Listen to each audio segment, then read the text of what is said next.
Buyers, this spring 2026 market is not what you think it is. Everyone assumes spring means crazy competition, but here's what's actually happening right now. Inventory is slowly rising, which means more homes to choose from, and demand is starting to level off a little bit, which it will continue to do through summer. So what does that mean for you? There are really two types of homes right now.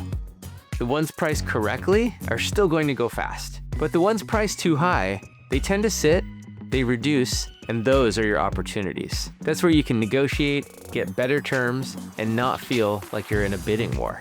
So yes, you still need to move quickly on the right home, but the opportunities right now are actually better than most buyers realize. Remember, a high days on market can be your best friend as a buyer. I'm Jordan Bennett with Jordan Bennett Associates. If you want me to show you which homes have leverage right now, message me and I'll send you a few to choose from.